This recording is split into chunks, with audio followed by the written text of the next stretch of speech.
The more available you become, the easier it can become for people to ignore you. Sounds harsh, right? But think about it. You reply instantly. You cancel your plans when someone needs you.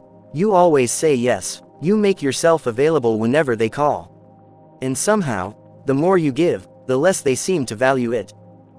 Why? Is there something wrong with people? Or is there something happening inside the human brain that most of us never notice? Imagine two people. One always answers your messages within seconds. If you want to meet, they're available. If you need something, they'll help. You know they'll always be there. The other person is busy. Sometimes they reply later. Sometimes they can't meet. They have their own plans, their own priorities, their own life. Now here's the uncomfortable question. Who do you think about more? Most people would say the second person. And that's where the story begins. Because humans don't always value things based on how useful they are. We often value things based on how difficult they are to access. Psychologists call one part of this the scarcity effect. When something becomes rare, limited, or difficult to obtain, our brain can automatically assign it more value. That's why a countdown timer makes you want something more. Why only 3 left suddenly makes a product feel important. And why someone who was always available can become strangely easy to take for granted. But there's something deeper happening here. It's not simply about playing hard to get. It's about attention. Your attention tells people what matters to you.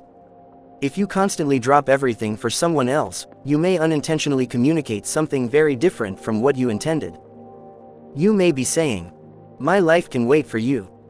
And people don't necessarily think, "Wow, this person cares about me so much." Sometimes their brain simply learns, "This person will always be here." And once something feels guaranteed, it often stops demanding attention. Think about your phone. You probably don't constantly appreciate having electricity. You don't wake up every morning thinking, "What an incredible privilege it is that my refrigerator works." Why? Because they're reliable. They're always there. Your brain has stopped treating them as something that requires attention. The same basic principle can appear in relationships. When someone's presence becomes completely predictable, their absence becomes less imaginable. And that can quietly reduce appreciation. But here's where this gets dangerous. Because there's a huge difference between being available and being overly available. Being available means, "I care about you." Being overly available means, "I will abandon myself whenever you need me." Those two messages may look similar from the outside. Psychologically, they're completely different. Imagine a friend calls you at midnight because they're having a difficult day. You help them. That's kindness. But now imagine they repeatedly cancel on you, disrespect your time, ignore your messages, and only contact you when they need something. And every single time, you still drop everything. At some point, you're no longer just being kind. You're teaching them what behavior you will tolerate. And this is one of the most uncomfortable truths about human relationships. People learn how to treat you partly through what you repeatedly allow. If you constantly accept being someone's second choice, they may stop seeing a reason to make you their first. If you always forgive without any change in behavior, forgiveness can become permission. And if you always make yourself available, your availability can become invisible. But there's another psychological trap here. Sometimes we become overly available because we're afraid that if we aren't useful, people won't want us. So we answer immediately. We say yes when we want to say no.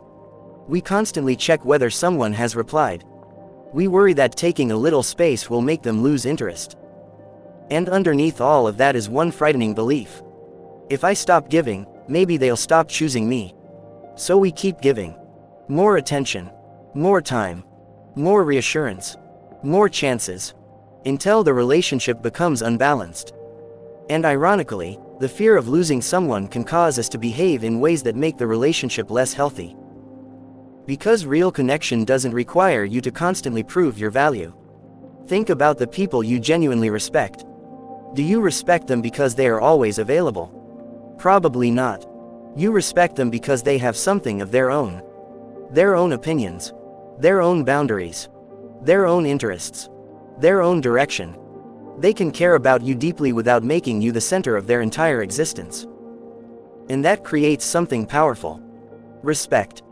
Because when someone has a life they value, their attention feels meaningful. They're not giving you attention because they have nothing else to do.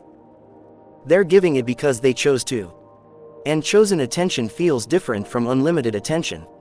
This is why boundaries can sometimes make relationships stronger. Not because boundaries are a manipulation tactic, but because boundaries reveal that your time has value. When you say, "I can't tonight, but I'd love to see you tomorrow," you're not rejecting someone. You're communicating, "I care about you, and I also care about my life." That's healthy. But there's an important warning here. Don't turn this idea into a game. Don't deliberately ignore messages for 6 hours just to seem important. Don't pretend you're busy when you're not. Don't make someone jealous. Don't disappear to create anxiety. That's not confidence. That's manipulation. The goal isn't to become unavailable. The goal is to stop being available at the expense of yourself. Because there's a strange paradox in human behavior. The moment you stop desperately trying to be valued, you often become more valuable. Not because you suddenly became a different person, but because you stopped communicating that your worth depends on someone else's attention. And this changes everything. You stop checking your phone every 2 minutes. You stop asking, "Why haven't they replied?" You stop rearranging your entire day around someone else's schedule.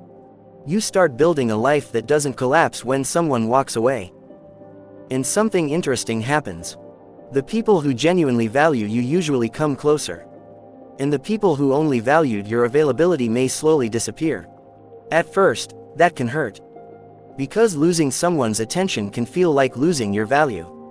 But sometimes losing access to you is simply revealing who valued you. And who only valued what you provided. So the next time you feel like you have to respond immediately, say yes when you mean no, or abandon your own plans just to keep someone's attention, pause for a moment. Ask yourself one question. Am I doing this because I genuinely want to, or because I'm afraid they'll leave if I don't? That question can reveal more about a relationship than 100 conversations. Because your time is not valuable because someone else wants it. Your time is valuable because it is yours. And the healthiest relationships aren't built between two people who are constantly available to each other. They're built between two people who have full lives. And still choose to make space for one another. So don't become harder to reach just to make people chase you. Become harder to lose. Because you built a life worth staying for.